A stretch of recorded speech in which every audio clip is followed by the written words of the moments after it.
सुनीता बोली, सच गांव के लोगों को शहर के कितने भी तौर तरीके सिखा लो मगर वो गांव वाली हरकतें ही करेंगे।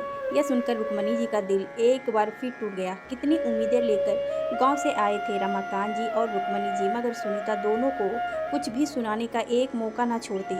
सोहम माँ बाबूजी को आए दिन बुलाया करता, कहता आप लोग वहाँ अकेले क्यों रहते हैं, आपका बेटा भी जिंदा है। रुक्मणी जी कहती, बेटा हम गांव के लोगों को शहर के तौर तरीके यहाँ कहाँ आते हैं, हम यहाँ ही भले।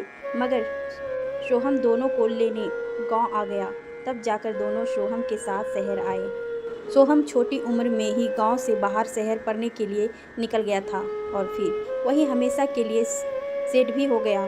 शादी भी अपनी मर्जी से ही की थी, खुद का घर और खुद की गाड़ी भर ले ली थी। हमेशा फ़ोन पर माँ बाबूजी को शहर आने का जिद किया करता था। देसी घी और गोल के लड्डू, उड़द दाल के पापड़, खिचिया और भी ना जाने क्या क्या बनाकर साथ लाए थे। मगर बहू सुनीता को यह सब बिल्कुल पसंद ना आया। वह बोली, हमारे यहाँ तो यह सब कोई नहीं खाता, आप लोगों ने बेकार ही इतनी मेहनत की।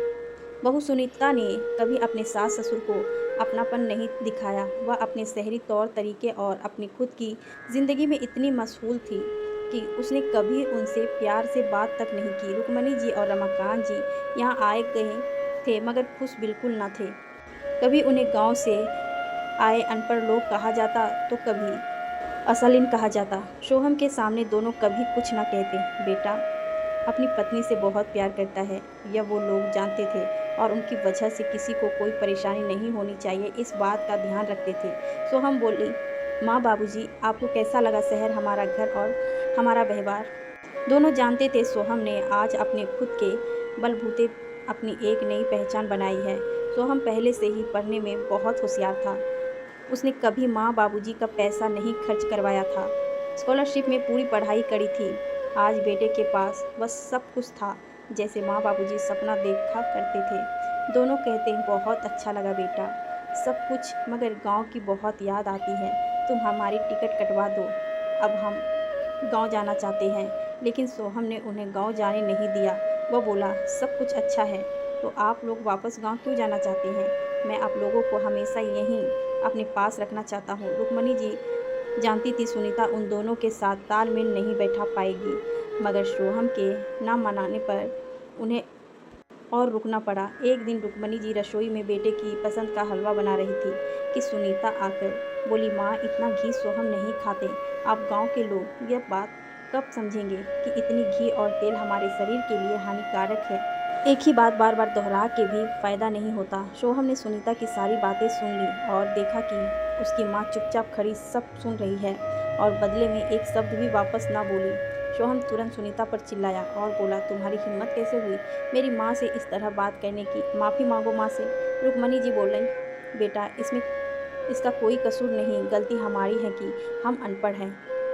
हम अनपढ़ लोग गांव में ही भले, तू हमारे गांव की टिकट करवा ले बस। रमाकांत जी बोले, हम नहीं चाहते हमारी वजह से तुम दोनों में कोई लड़ाई हो, तुम हमारी गांव की टिकट करवा दे सोहम।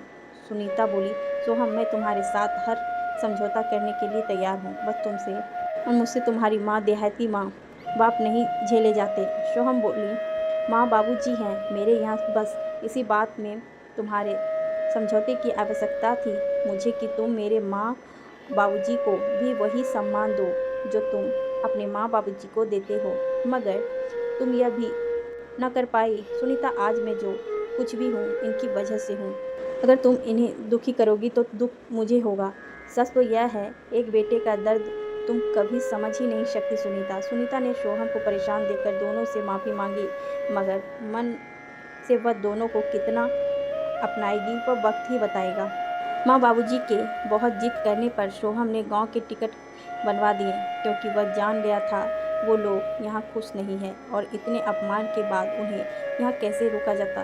दोस्तों, जो लोग अपने वृद्ध माता पिता या वृद्ध सास ससुर की सेवा नहीं करते, शायद वो लोग यह भूल जाते कि कल के दिन उनका भी यही हाल होने वाला है। आपको यह कहानी कैसी लगी कृपया कमेंट करके ज़रूर बताएं।